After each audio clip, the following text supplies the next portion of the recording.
ನೀವು ಸುಪ್ರೀಂ ಕೋರ್ಟ್ಗಿನ ದೊಡ್ಡವರ ಬೆಂಗಳೂರು ಪೊಲೀಸರು, ಕೊಡಗೇರಿ ಪೊಲೀಸರು, ನಿಮ್ಮ ಇನ್ಸ್ಪೆಕ್ಟರ್ ಹೇಳ್ತಾರೆ, ACP ಹೇಳ್ತಾರೆ, DK ಶಿವಕುಮಾರ್ ಹೇಳೋರೆ ನಿಮ್ಮನ್ನ ಕರ್ಕೊಂಡೇ ಬರಬೇಕು, ನಮ್ಮೆಲ್ಲ ಒತ್ತಡ ಇದೆ ಅಂತ. DK ಶಿವಕುಮಾರ್ಗೂ ಈ ಹೋಮ್ ಮಿನಿಸ್ಟ್ರಿಗೆ ಈ ಡಿಪಾರ್ಟ್ಮೆಂಟ್ಗೂ ಏನ್ ಸಂಬಂಧ? ಇವು DK ಶಿವಕುಮಾರ್ ಏನೋ ಹೇಳದಂತೆ ತಗೊಂಬನ್ನಿ ಅವನ್ನ ಅಂತ.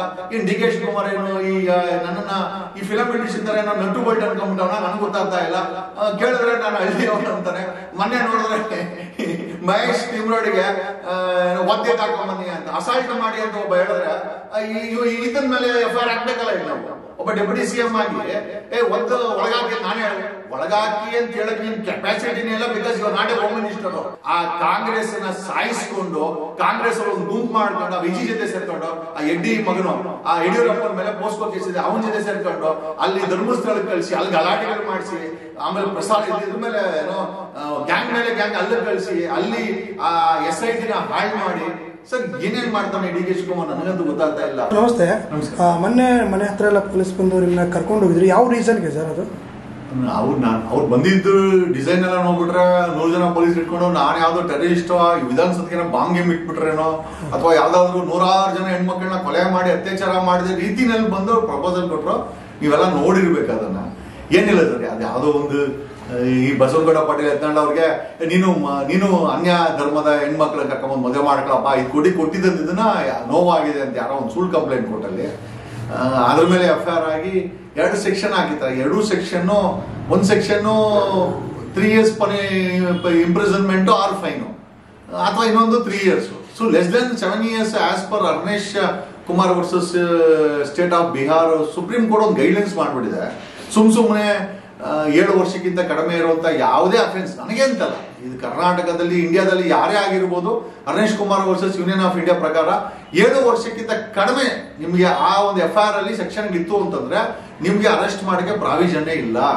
They have to give notice under section 35 of BNSS. ಮುಂಚೆ CRPC ಇತ್ತು, 43 ಕೊಡ್ತಾ ಇದ್ರು, 41 ಏನು ಕೊಡ್ತಾ ಇದ್ರು. 35 ಪ್ರಕಾರ ಅವ್ರು ನೋಟಿಸ್ ಕೊಡ್ಬೇಕು. ನನಗೆ ಇವತ್ತು ನೋಟಿಸ್ ಕೊಟ್ಟು ಬೆಳಗ್ಗೆ ವಾರಂಟ್ ಎತ್ಕೊಂಡ್ಬಂದು ಆ ಗೇಟ್ ಹೊಡೆದು, ಈ ಬಾಗಿಲು ಹೊಡೆದು ಹಾಕಿ, ಈ ಮನೆ ಬಾಗಿಲು ಹೊಡೆದು ಹಾಕಿ, ಅಲ್ಲಿ ನಾಯಿಗಳಿಗೆಲ್ಲ ವಿಷ ಹಾಕಿ, ನಾಯಿಗಳಿಗೆಲ್ಲ ಮಂಪುರ್ ಬರಂಗೆ ಮಾಡಿ ಮಾಡಬಾರ್ದೆಲ್ಲ ಮಾಡೋರೆ. ಏನ್ ಹೇಳ್ಬೇಕು ಇವ್ರಿಗೆ? ಕೇಳಿದ್ರೆ DK ಶಿವಕುಮಾರ್ ಎಷ್ಟು ಹೇಳ್ತಾರೆ. ಸರ್ DK ಶಿವಕುಮಾರ್ ಹೇಳಿದ್ರು ಅರೆಸ್ಟ್ ಮಾಡು, ಪ್ರೆಷರ್ ಅಂತ. DK ಶಿವಕುಮಾರ್ ಅವ್ರು ಬಾಗಿ ಬೀಳೋದ್ರೆ ಬೀಳ್ತಾರೆ ಇವರು. ಸುಪ್ರೀಂ ಕೋರ್ಟ್ ಗೈಡ್ಲೈನ್ಸ್ ನ ಫಾಲೋ ಮಾಡಿರೋ ಅಂತ ಬೆಂಗಳೂರಿನ city police commissioner Shrimant Kumar Singh ಅವ್ರು ನಾನು ಕೇಳಿದಿರೋ ಅಂತಂದ್ರೆ, ಅಲ್ರಿ ನಮ್ಮಂತ ವಕೀಲರಿಗೆ ನಿಮ್ಮ ಪೊಲೀಸ್ ಇಲಾಖೆ ಈ ತರ ಮಾಡಿದ್ರೆ DK ಶಿವಕುಮಾರ್ DK ಶಿವಕುಮಾರ್ ಕಾನೂನು ಮಾಡ್ತಾ ಇದಾರ? ಈ ದೇಶದ ಪಾರ್ಲಿಮೆಂಟ್, ವಿಧಾನಸೌಧ ಮತ್ತೆ ಸಂವಿಧಾನ ಅಥವಾ ಸುಪ್ರೀಂ ಕೋರ್ಟ್ ಮಾಡ್ತಾ ಇದೆ? ಶ್ರೀಮಂತ್ ಕುಮಾರ್ ಸಿಂಗ್ ಅವರೇ ನೀವು ತಲೆಗೆ ಹಾಕೊಳ್ಳಿ. ನಿಮ್ ಪೊಲೀಸ್ ಅವರು ಲೆಸ್ ದೆನ್ 3 years ಒಂದು FIR ಆಯ್ತು ಅಂತಂದ್ರೆ ಸ್ಕ್ವಾಡ್ ಎತ್ಕೊಂಡ್ಬರ್ತಾರೆ, 150 ಜನ ಕರ್ಕೊಂಡ್ಬರ್ತಾರೆ. ಶ್ರೀಮಂತ್ ಕುಮಾರ್ ಸಿಂಗ್ ಅವರೇ, ಇದೇನು ಪೊಲೀಸ್ ಮಾಫಿಯಾ ನಡೀತಾ ಇದೆಯಾ? DCP ಸಜಿತ್ ನಾರ್ತ್ ಈಸ್ಟ್ ಏನಪ್ಪಾ ಮಾಡ್ತಾ ಇದೆಯಾ? ನಾನು ಕೇಳಿ ಈ ಮಾಧ್ಯಮದ ಮುಖಾಂತರ ನಿಮ್ಮನ್ನ ಕೇಳ್ತೀನಿ. My only biggest question is being N advocate, ನಮ್ ಜೊತೆನೆ ಈ ರೀತಿ ನೀವು ಪೊಲೀಸ್ ಗಿರಿನ ನೀವು ಅಲ್ರಿ. ಸುಪ್ರೀಂ ಕೋರ್ಟ್ ಗೈಡ್ಲೈನ್ಸ್ ಅನ್ನ ಬೆಂಗಳೂರು ಸಿಟಿ ಪೊಲೀಸರು, DCP ನಾರ್ತ್ ಈಸ್ಟ್ ಕೆಲವರು ಅಡ್ಮಿನಿಸ್ಟ್ರೇಟ್ ಆಗುವಂತ ಕೊಡಗೇರಿ ಪೊಲೀಸರು ಫಾಲೋ ಮಾಡಲ್ಲ ಅಂತಂದ್ರೆ ಕಂಟೆಂಪ್ಟ್ ಹಾಕ್ಲಾ ನಿಮ್ ಮೇಲೆ?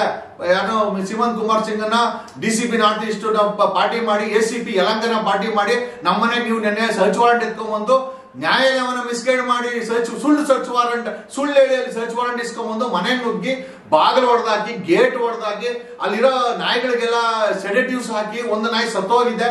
ಅಲ್ಲ, ನೀವು ಏನ್ ಅನ್ಕೊಂಡ್ಬಿಟ್ಟಿದ್ದೀರಾ? ನಾವೇನಾದ್ರೂ ಗುಲಾಮರ ಅಥವಾ ಈ ದೇಶದ ನಾಗರಿಕರ?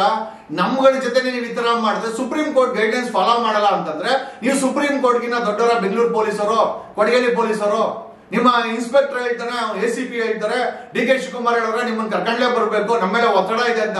DK ಶಿವಕುಮಾರ್ಗೂ ಈ ಹೋಮ್ ಮಿನಿಸ್ಟ್ರಿಗೆ ಈ ಡಿಪಾರ್ಟ್ಮೆಂಟ್ಗೂ ಏನ್ ಸಂಬಂಧ? ರಾಜ್ಯದ ಡೆಪ್ಯೂಟಿ CM ಆಗ್ಬಿಟ್ರೆ ಹಂಗಾರೆ ಏನ್ ಬೇಕಾದ್ರೆ ಕ್ರಮ ಮಾಡ್ಬೋದಾ? ಏನ್ ಬೇರೆ ಓರಲ್ಲ ಬರ್ಸ್ಕೊಂಬನ್ನಿ, ಕರ್ಕೊಂಡೋಗ್ಬೇಕಾದ್ರೆ. ಹೌದು, Arnesh Kumar versus Union of India ವಿರುದ್ಧವಾಗಿ DK ಶಿವಕುಮಾರ್ ಸುಪ್ರೀಂ ಕೋರ್ಟ್ಗಿನ ದೊಡ್ಡವರಂತ ಬರ್ಸ್ಕೊಂಬಂದು ಈ ಕೆಲಸ ಮಾಡ್ಬೋದಲ್ಲ ನೀವು? ನಮ್ ಜೊತೆನೆ ಈ ತರ ಮಾಡಿದ್ರೆ ಯಾರ್ಯಾರು ತಗೊಂಡು ಜೈಲ್ಗೆ ಹಾಕ್ತೀರಾ? ಆಯ್ತು, ನೀವು ಮಾಡೋದು ಕರೆಕ್ಟ್ ಆಗಿದ್ದಿದ್ರೆ ನಿನ್ನೆ ನ್ಯಾಯಾಲಯಕ್ಕೆ ಅದೇ ಆರ್ಗ್ಯುಮೆಂಟ್ ನ ಅಡ್ಮಿಷನ್ ಮಾಡ್ಕೊಂತು. ನಮ್ ಜೊತೆನೆ ಈ ತರ ಮಾಡಿದ್ರೆ ರಾಜ್ಯದಲ್ಲಿ ಯಾರ್ಯಾರಿಗೋಗಿ ಹಿಂಸೆ ಕೊಡ್ತೀರಾ? ಯಾರ್ಯಾರ ಮನೆ ಬಾಗಿಲು ತಡ್ತೀರಾ? ನಾನು 10 ವರ್ಷದಿಂದ ಕೇಳ್ತಾ ಇದ್ದೀನಿ ನನ್ಗೆ ಸೆಕ್ಯೂರಿಟಿ ಕೊಡಿ ಅಂತ. ನನ್ನ ಮನೆ ಬಾಗಿಲಿಗೆ ನನಗೆ ಇದುವರೆಗೂ ಸೆಕ್ಯೂರಿಟಿ ಕೊಡ್ತೀರಾ? ನೀವು 200 ಜನ 3 ದಿವಸ ಕಾಯ್ಕೊಂಡು ನಿಂತ್ಕೊಂಡಿದ್ದೀರಾ ಇಲ್ಲಿ. ನಮ್ ಪ್ರಶ್ನೆ ಏನಪ್ಪಾ ಅಂತಂದ್ರೆ, ನಮ್ಗನ್ಸಿದ್ದೇನೆ ನಾವು ಆಂಟಿಸಿಪೇಟರಿ ಬೆಲೆ ಮೂವ್ ಮಾಡಿದ್ವಿ. ನೋಟಿಸ್ ಕೊಟ್ರಲ್ಲ, Ramesh Kumar versus Union of India Supreme Court guideline ಎಲ್ಪಿಂದ ನೀವು ಫಾಲೋ ಮಾಡ್ತೀರಾ? ಸುಪ್ರೀಂ ಕೋರ್ಟ್ಗೆ ಬೆಂಗಳೂರಿನ ಪೊಲೀಸ್ ಅವ್ರಿಗೆ ಮರ್ಯಾದೆ ಕೊಡದಂತ ಪೊಲೀಸರಾಗ್ಬಿಟ್ಟಿದ್ದಾರೆ ನೀವು. ಸುಪ್ರೀಂ ಕೋರ್ಟ್ಗಿನ ದೊಡ್ಡ ದೊಡ್ಡ ವ್ಯಕ್ತಿಗಳಾಗ್ಬಿಟ್ಟಿದ್ದಾರೆ ಪೊಲೀಸರು, ಕೊಡಗೇರಿ ಪೊಲೀಸರು ಮತ್ತೆ ಬೆಂಗಳೂರಿನ ಪೊಲೀಸರು. ಶ್ರೀಮಂತ್ ಕುಮಾರ್ ಸಿಂಗ್ ಅವರೇ, ದಯಾನಂದ್ ಮನೆ ಸಸ್ಪೆಂಡ್ ಆದ್ರು ಯಾಕೆ ಹೇಳಿ? ಡಿರಿಲೇಷನ್ ಆಫ್ ಡ್ಯೂಟಿ. ನೀವು ಮನೆಗೆ ಹೋಗ್ಬೇಕು ಅಂತಿದ್ದೀರಾ, ನನಗೇನು ಸಮಸ್ಯೆ ಇಲ್ಲ, ಆಗ್ತೀನಿ ಕಂಟೆಂಪ್ಟು. ಏನೇವ ಸರ್? ಆಯ್ತು ಸರ್. ಈಗ ಅದು ಈಗ ಜಾತಿ ನಿಂದನೆ ಅನ್ನೋದು ಮಾತ್ರ ಹೆಸರಿಗೆ ಮಾತ್ರ ಅಂತನಾ ಸರ್? ಸರ್ ಜಾತಿ ನಿಂದನೆ ಏನಿಲ್ಲ ಅದರಲ್ಲಿ.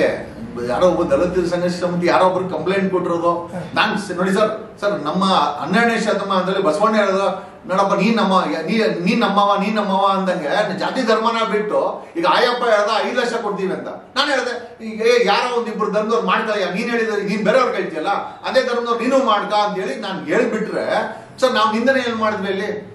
ನಾವು ಬಸವಣ್ಣನ ತತ್ವ ಸಿದ್ಧಾಂತದಲ್ಲಿ ಬಸವಣ್ಣರು ಹೇಳಿರೋದೇನೋ, ಇವ್ರು ಏನೋ ಎತ್ತಾಳ ಲಿಂಗಾಯತ ಇರ್ಬೇಕು. ಲಿಂಗಾಯತ ಅಂತಂದ್ರೆ ಯಾವುದೇ ಜಾತಿ ಧರ್ಮವನ್ನ ಇಲ್ಲಂತದ್ದು ಲಿಂಗಾಯತ ಅಂತ ನನಗೆ ಅನ್ಸಿದ ಪ್ರಕಾರ. ಓಕೆ, ಬಸವಣ್ಣ ಹೇಳಿರೋದೇನು ಅಂದ್ರೆ ನೀವು ಯಾವ ಜಾತಿ ಧರ್ಮ ಅಲ್ಲ, ನೀವೆಲ್ಲ ಒಂದೇ ಅಂತ ಹೇಳಿದನ್ನ ನಾನು ಹೇಳ್ತಾ ಇದ್ದೀನಿ. ಸೊ ನಾನು ಆ ಒಂದು ಸಿದ್ಧಾಂತ ಇಟ್ಕೊಂಡು ಮೋಸ್ಟ್ಲಿ ಎತ್ತಾಳ ಮೆದ್ದಲ್ಲಿ ಬಸವಣ್ಣನ ತತ್ವ ಸಿದ್ಧಾಂತ ಇರ್ಬೋದು ಅಂತ ಹೇಳಿ ನೀನು ಮಾಡ್ಕೊಳ್ಳ ಅಂತಂದೆ. ಸರ್ ಇದು ಯಾವ ಅಪರಾಧ? ನೀನ್ ಯಾರಿಗೆ ಹೇಳೋದೋ ಅವ್ರ ಮನೆ ನಿಮ್ಮ ಮನೆ ಸೊಸೆ ತಗೊಂಡ್ಬರೋಯ್ಯ ಜೊತೆಲಿ ನಾನು ಅನ್ಯ ಯಾವ ಒಂದ್ 2 ಜೊತೆ ಎಷ್ಟು ಹೇಳಿದೆ, ಬೇಕಾದ್ರೆ ಒಕ್ಕಲಿಗರನ್ನೇ ಮಾಡ್ತಾರೆ, ನನಗೆ ಸಮಸ್ಯೆ ಇಲ್ಲ. ಲಿಂಗಾಯತ ಮಾಡಿ ಈಗ ನಾವೆಲ್ಲರೂ ಒಂದೇ ಆದ್ಮೇಲೆ ಇಲ್ಲಿ ಜಾತಿ ಧರ್ಮನೇ ಬೇಡ. ನೀನ್ ಹೇಳಿದ್ದೊಂದು ಧರ್ಮ ಕರ್ಕೊಂಬಂದ್ ಮಾಡಿ ಇನ್ನೊಂದು ಏನೋ ಮಾಡ್ಕಂತ ಹೇಳ್ದೆ. ಅದಕ್ಕೆ ಕಂಪ್ಲೇಂಟ್ ಕೊಟ್ಟು ನಾನು ಶಾಂತಿ ಕದಡಿದೀನಂತೆ, ಏನ್ ಕೊಲೆಗಳಾಗ್ಬಿಟ್ವಂತೆ. ಇವ್ರುಗಳು ದಿನ ಬೆಳಗ್ಗೆ ಎದ್ದು 5 ಲಕ್ಷ ಕೊಡ್ತೀನಿ ಮದುವೆ ಮಾಡ್ಕ, ಅವನಿಗೆ ತಲೆ ಕೆಟ್ಟೋಗಿದೆ, ಅಲ್ಲಿ ನಮ್ ಸಾಬರ್ ನೋಡೋದು ಹಾಕವ್ರೆ, ಇಲ್ಲಿ ವಿಷ ಹಾಕ್ರೆ, ಅಲ್ಲಿ ತಗೊಂಡೋಗಿ ವಿಷ ಹಾಕ್ರೆ ಅನ್ನೋ ಅರೆಸ್ಟ್ ಮಾಡಲ್ಲ. ಸ್ಕೂಲಲ್ಲಿ ವಿಷ ಹಾಕ್ತಾರೆ ಇವರು, ಅಲ್ಲಿ ಅರೆಸ್ಟ್ ಮಾಡಲ್ಲ. ಮಂಗಳೂರಲ್ಲಿ, ಚಿಕ್ಕಮಂಗ್ಳೂರಲ್ಲಿ, ಉತ್ತರ ಕನ್ನಡದಲ್ಲಿ ಮೈಕಿಲ್ ಹಿಡ್ಕೊಂಡು ಒಬ್ರಿಗೊಬ್ರು ಭಾಷಣಗಳು ಮಾಡ್ಕೊಂಡು ಕೊಲೆಗಳು ಮಾಡ್ಕೊಂತಾರೆ, ಅದು ಶಾಂತಿ ಕರಡಲ್ಲ. ನಾವು ಯತ್ನಾಳ್ ಮಾಡ್ಕೊಳಪ್ಪ ಅಂತಿದ್ದಕ್ಕೆ ಈ ತರ ಆಗಿದೆ. ಏನೋ ಮಾನ್ಯ ನ್ಯಾಯಾಲಯ ಪುರಸ್ಕಾರ ಮಾಡಿದೆ sir. Ramesh versus Kumar versus Union of India, Union of Bihar ಅಲ್ಲ ಸ್ಟೇಟ್ ಆಫ್ ಬಿಹಾರ್ ವಿರುದ್ಧದಲ್ಲಿ ಸುಪ್ರೀಂ ಕೋರ್ಟ್ ಒಂದು ಗೈಡ್ಲೈನ್ಸ್ ಮಾಡಿದೆ. 7 ವರ್ಷಕ್ಕಿಂತ ಕಡಿಮೆ ಇರುವಂತ ಯಾವುದೇ ಸೆಕ್ಷನ್ ಹಾಕಿದ್ರೆ FIR ಅಲ್ಲಿ, ಆ FIR ಅಲ್ಲಿ ಅರೆಸ್ಟ್ ಮಾಡಂಗಿಲ್ಲ. ಸೆಕ್ಷನ್ 35 ಆಫ್ BNSS ಏನಿದೆ, CRPC ಅಂತ ಹೇಳ್ತಾ ಇದ್ರಲ್ಲ, ಅದರ ಪ್ರಕಾರ ನೋಟಿಸ್ ಕೊಡ್ಬೇಕು, ಅವಕಾಶ ಕೊಡ್ಬೇಕು ಆರೋಪ ಹೊತ್ತಿರೋರಿಗೆ, ಅದಕ್ಕೆಲ್ಲ ಕ್ರೋಢೀಕರಿಸಿ ಅದಕ್ಕೆ ನಿಮ್ಗೆ ಎಕ್ಸ್ಪ್ಲನೇಷನ್ ಕೊಡಕ್ಕೆ ಅಂತ ಹೇಳಿದ್ದಾರೆ. ಇವರು DK ಶಿವಕುಮಾರ್ ಏನೋ ಹೇಳದಂತೆ ತಕೊಂಬನ್ನಿ ಅವನ ಅಂತ. ಇನ್ DK ಶಿವಕುಮಾರ್ ಏನು ನನ್ನನ್ನ ಈ ಫಿಲಂ ಇಂಡಸ್ಟ್ರಿ ತರ ಏನೋ ನಟು ಬಲ್ಟ್ ಅನ್ಕೊಂಡ್ಬಿಟ್ಟವನ, ನನ್ಗೆ ಗೊತ್ತಾಗ್ತಾ ಇಲ್ಲ. ಕೇಳಿದ್ರೆ ನಾನು ಹಳ್ಳಿ ಅವನು ಅಂತಾನೆ. ಮೊನ್ನೆ ನೋಡಿದ್ರೆ ಮಹೇಶ್ ತಿಮ್ರೋಡಿಗೆ ಒದ್ದೆ ತಾಕೊಂಬನ್ನಿ ಅಂತ, ಅಸಾಲ್ಟ್ ಮಾಡಿ ಅಂತ ಒಬ್ಬ ಹೇಳಿದ್ರೆ ಇದನ್ ಮೇಲೆ FIR ಹಾಕ್ಬೇಕಲ್ಲ. ಈಗ ನಾವು ಒಬ್ಬ ಡೆಪ್ಯೂಟಿ CM ಆಗಿ ಒದ್ದು ಒಳಗಾಕಿ, ನಾನು ಹೇಳು ಒಳಗಾಕಿ ಅಂತ ಹೇಳಕ್ ನಿನ್ ಕೆಪಾಸಿಟಿನೇ ಇಲ್ಲ, ಬಿಕಾಸ್ ಇವ್ರು ನಾಟ್ ಎ ಹೋಮ್ ಮಿನಿಸ್ಟರು. ಈಗ ಹೋಮ್ ಮಿನಿಸ್ಟರ್ ಕೆಲಸ ಅಯ್ಯಪ್ಪ ಇನ್ಚಾರ್ಜ್ ತಗೊಂಡಂತಾರ. ಹಂಗಾರೆ ಏನ್ ಸರ್ಕಾರ ಯಾವ ಪೋರ್ಟ್ಫೋಲಿಯೋ ಮರೆಯೋದಿಲ್ಲ ಈ DK ಶಿವಕುಮಾರ್. ಅಲ್ಲಿ ಸಿದ್ದರಾಮಯ್ಯ ಬಾಯಿ ಮುಚ್ಚಿ ಸಿದ್ದರಾಮಯ್ಯ ಕೆಲಸ ಮಾಡ್ತಾನೆ, ಹೋಮ್ ಮಿನಿಸ್ಟರ್ ಕೆಲಸ ಮಾಡ್ತಾನೆ, ಒದ್ದು ಒಳಗಾಕಿ ಅಂದ್ರೆ ಏನ್ ಸರ್? ಏನು ಗೂಂಡಗಳಿಗೆ ನಾವೇನು ಅಧಿಕಾರ ಕೊಟ್ಬಿಟ್ಟಿದೀವ? 2028 ಮುಂಚೆನೆ ಉದ್ರೋಗ ಕ್ಯಾಂಡಿಡೇಟ್ ಅಲ್ಲಿ DK ಶಿವಕುಮಾರ್ ಒಬ್ಬ ನೆಕ್ಸ್ಟ್ MLA ಆಗಲ್ಲ ಸರ್. ನಾವು ನೋಡ್ಕೊಂತೀವಿ. Sir ಏನೇನಾಯ್ತು sir? ಈಗ ಇಲ್ಲಿಂದ ಕರ್ಕೊಂಡು ಹೋದ್ರು, ಏನೇನಾಯ್ತು ಸರ್? ದೋಸೆ ಕೊಡ್ಸಿದ್ರು, ಇಡ್ಲಿ ಕೊಡ್ಸಿದ್ರು, ಆಮೇಲೆ ಬಿಸ್ಲೇರಿ ಬಾಟಲ್ ತರಿಸ್ಕೊಟ್ರು. ಆಮೇಲೆ ಸರ್ ನಮ್ಮ ಮೇಲೆ ಏನು ಕಂಪ್ಲೇಂಟ್ ಬರೀಬೇಡಿ ಸರ್, DK ಶಿವಕುಮಾರ್ ಹೇಳಿದ್ದಾರೆ ಅಂತಂದ್ರು. ಏನೇನೋ ಮಾಡಿದ್ರು ಸರ್. ಇವೆಲ್ಲ ಇನ್ನೂ ಒಳಗಡೆ ಏನೇನೋ ಡೀಲ್ಗಳಿವೆ. ACB ಕೂತ್ಕೊಂಡ ಸರ್ ಇದೆಲ್ಲ ಒತ್ತಡ ಐತೆ ವಿಧಾನಸೌಧನ ಸದಾಶಿವನರ ಅಂದೆ. ಸರ್ ನೀವೇನು ಅನ್ಕೊಂತಾರೆ ಅನ್ಕೊಳ್ಳಿ ಅಂತಂದ್ರು. ನಾನು ಅವಾಗ DK ಅನ್ಕೊಂಡೆ. ಏನ್ ಹೇಳ್ತಾರೆ DK ಇಂಥ ಕೆಲಸ ಎಲ್ಲ ಮಾಡ್ತಾನೆ ನೋಡಿ ಸರ್. ಲಾಸ್ಟ್ ಟೈಮ್ 97 ದಿವಸ ಹಾಕಿದ್ದು ಅವನೇ ಅಂತೆ. ನನಗೆ ಹೇಳಕ್ ಏನು ಭಯ ಇಲ್ಲ. ಓಕೆ, ಈತ ಏನ ಅನ್ಕೊಂಡ್ಬಿಟ್ಟಿದ್ರೆ ಶಾಶ್ವತವಾಗಿ DCM ಅಲ್ಲಿ ಇರೋದು ಇಲ್ಲ, ನಂಗೆ ಚೆನ್ನಾಗಿ ಗೊತ್ತಿದೆ. ಇವೆಲ್ಲ ಮಾಡ್ಕೊಂಡು ಆ ಕಾಂಗ್ರೆಸ್ ನ ಸಾಯಿಸ್ಕೊಂಡು, ಕಾಂಗ್ರೆಸ್ ಅವ್ರ ಒಂದು ಗುಂಪು ಮಾಡ್ಕೊಂಡು, ಆ ವಿಜಿ ಜೊತೆ ಸೇರ್ಕೊಂಡು, ಆ ಎಡ್ಡಿ ಮಗನು ಆ ಯಡಿಯೂರಪ್ಪನ ಮೇಲೆ ಪೋಸ್ಕೋ ಕೇಸ್ ಇದೆ ಅವನ ಜೊತೆ ಸೇರ್ಕೊಂಡು ಅಲ್ಲಿ ಧರ್ಮಸ್ಥಳಕ್ಕೆ ಕಳಿಸಿ, ಅಲ್ಲಿ ಗಲಾಟೆಗಳು ಮಾಡಿಸಿ, ಆಮೇಲೆ ಇದ್ರ ಮೇಲೆ ಏನೋ ಗ್ಯಾಂಗ್ ಮೇಲೆ ಗ್ಯಾಂಗ್ ಅಲ್ಲಿಗೆ ಕಳಿಸಿ, ಅಲ್ಲಿ ಆ SIT ನ ಹಾಳು ಮಾಡಿ ಸರ್ ಏನೇನ್ ಮಾಡ್ತಾನೆ DK ಶಿವಕುಮಾರ್ ನನಗಂತೂ ಗೊತ್ತಾಗ್ತಾ ಇಲ್ಲ. ನೆನ್ನೆ ನೋಡಿದ್ರೆ ಅವ್ರದೇ ಕ್ಯಾಂಡಿಡೇಟು ಕುಸ್ಮಾ ಮನೆ ಮೇಲೆ ED ರೇಡ್ ಆಗಿದೆ.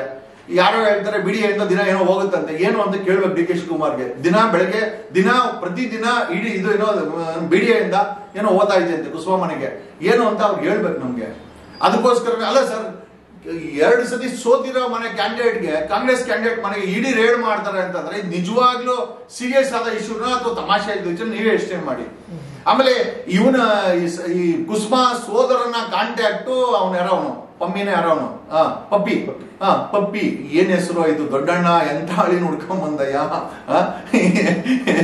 ಪಪ್ಪಿ ಪಪ್ಪಿ ಕಾಂಟ್ಯಾಕ್ಟ್ ಇದೆ ಅಂತೆ ಅವನೇನೋ ಗೋವಾದಲ್ಲಿ ಕ್ಯಾಸಿನೋ ಇದೆ ಅಂತೆ ಸರ್ ಏನ್ ನಡೀತಾ ಇದೆ ಏನ್ ಮನಿ ಲಾಂಡ್ರಿಂಗ್ ನಡೀತಾ ಇದೆಯಾ ಏನ್ ನಡೀತಾ ಇದೆ ಸರ್ಕಾರದಲ್ಲಿ ಸಿದ್ದರಾಮಯ್ಯ ಯಾಕೆ ಸುಮ್ಮನೆ ಇದಾರೆ ಇವ್ರದೇ ಪಕ್ಷದಲ್ಲಿ ಅಲ್ಲ ಸರ್ ಒಬ್ಬ ಏನೇನ್ ಮನೆ ಹಾಳು ಮಾಡ್ಬೇಕು ಎಲ್ಲಾ ಚಟುವಟಿಕೆ ಮಾಡುವಂತ ವ್ಯಕ್ತಿಗೆ ಕಾಂಗ್ರೆಸ್ ಟಿಕೆಟ್ ಕೊಡುತ್ತದೆ ಕಾಂಗ್ರೆಸ್ಗೆ ನಿಜವಾಗ್ಲೂ ನೈತಿಕತೆ ಇದೆಯಾ ಇಂಥ ವ್ಯಕ್ತಿಗಳಿಗೆ ಟಿಕೆಟ್ ಕೊಟ್ಟು ಮನೆಯಲ್ಲಿ 10 kg ಬಂಗಾರ ಏನೋ 10-12 ಕೋಟಿ ಕ್ಯಾಶು ಎಲ್ಲಿಂದನೋ ಎತ್ತಾಕೊಂಬಂದ ಅವನನ್ನ ಆಮೇಲೆ ಇಲ್ಲಿ ನೋಡಿದ್ರೆ ಕುಸ್ಮನ್ ಲಿಂಕು ಕುಸ್ಮನ್ಗೆ ಏನೋ ಬಿಡಿಎ ಲಿಂಕ್ ಅಂತೆ ಸರ್ ಏನಿದು ಬಿಡಿಎ ಕುಸ್ಮಾ ಅವ್ನ ಸಹೋದರ ಪಪ್ಪಿ ಏನಿದ್ ಲಿಂಕು ಡಿ ಕೆ ಶಿವಕುಮಾರ್ ಇದ್ರ ಬಗ್ಗೆ ಮಾತಾಡ್ಬೇಕು ಒಳಗಾಗ್ತೀನಿ ಅಂತ ಹೇಳ್ತಾರಲ್ಲ ಈಗ ಅವ್ರ ಕ್ಯಾಂಡಿಡೇಟ್ ಇಡಿ ಅವರು ಒಳಗಾಕೋ ಅಂತ ಸೀನ್ ಕ್ರಿಯೇಟ್ ಆಗಿದೆ ಸೊ ಈಗ ಇಡಿ ಅವರು ಒಳಗಾಕೋದಕ್ಕೆ ದಯವಿಟ್ಟು ಡಿ ಕೆ ಶಿವಕುಮಾರ್ ನೀವು ರಿಯಾಕ್ಷನ್ ಕೊಡ್ಬೇಕು ಅವರ ಪಕ್ಷದವ್ರನ್ನೇ ಇಡಿ ಮುಖಾಂತರ ಹೊರಗಡೆ ಅಲ್ಲ ಸರ್ ಇಡಿ ಒಳಗೆ ಹಾಕಿರೋದು ಪಪ್ಪಿನ ಈಗ ಮಹೇಶ್ ತಿಮ್ರೋಡಿ ಯಾರ ಬಗ್ಗೆ ಮಾತಾಡಿ ಒಳಗೆ ಹಾಕು ಅಂತಂದ್ರು ಈಗ ಇಡಿ ಅವರು ಪಪ್ಪಿನ ಒಳಗೆ ಹಾಕವ್ರೆ ಈಗ ನೆಕ್ಸ್ಟ್ ಕುಸ್ಮನ್ನ ಏನೋ ಗೊತ್ತಿಲ್ಲ ಈಗ ಅಲ್ಲಿ ಯಾಕೆ ಒಳಗಡೆ ಹಾಕಿಂತ ಡೈಲಾಗು ಯಾಕೆ ಬರಲ್ಲ ಕುಸ್ಮಾ ವಿಚಾರದಲ್ಲಿ ಈಗ ಇಡಿ ಅವರು ಒಳಗಾಕವ್ರಲ್ಲ ಇದಕ್ಕೆ ಏನ್ ಪ್ರತಿಕ್ರಿಯೆ ಕೊಡ್ತಾರೆ ಡಿ ಕೆ ಶಿವಕುಮಾರ್ ಇಂಥ ಭ್ರಷ್ಟರುಗಳಿಗೆ ಇನ್ನ ಏನು ಆಗೇ ಇಲ್ಲ ಕುಸ್ಮಾ ಇನ್ನೇನು ಆಗಿಲ್ಲ ಆಗ್ಲೇ ನ್ಯೂಸ್ ಅಲ್ಲಿ ಒಳ್ಳೆ ಅಂತಂದ್ರೆ ಜನ ಹುಷಾರಾಗಿ ಓಟ್ ಹಾಕ್ರಿ ಅಮ್ಮನಿಗೆ ಎಲ್ಲಾರು ಅಧಿಕಾರಕ್ಕೆ ಬಂದ್ಮೇಲೆ ಇಡಿ ಪಿಡಿ ಅಂತಂದ್ರೆ ಈ ಅಮ್ಮ ಅಧಿಕಾರಕ್ಕೆ ಬರಕ್ ಮುಂಚೆನೇನೆ ಏನೋ ಬಿಡಿಎ ಲಿಂಕ್ ಅಂತೆ ಬಿಡಿಎಯಿಂದ ದಿನ ಏನೋ ಹೋಗುತ್ತಂತೆ ನನ್ಗೆ ಯಾರು ಹೇಳಿಲ್ಲ ಕಾಂಗ್ರೆಸ್ ಇಂಟೆಲಿಜೆನ್ಸ್ ಹೇಳಿದ್ದು ರಾಹುಲ್ ಗಾಂಧಿಗೂ ಕಾಪಿ ಕೊಟ್ಟವ್ರಂತೆ ಅವ್ರು ನನಗೊಂದು ಕಾಪಿ ಹೇಳಿದ್ರು ಸೊ ನಾನು ಒಂದು ಮಾಧ್ಯಮಕ್ಕೊಂದು ಕಾಪಿ ಕೊಡ್ತಾ ಇದ್ದೆ ಏನ್ ಹೋಗ್ತಾ ಇದೆ ಕುಸ್ಮಾ ಏನೋ ಧೈರ್ಯ ಇದ್ರೆ ಹೇಳಿ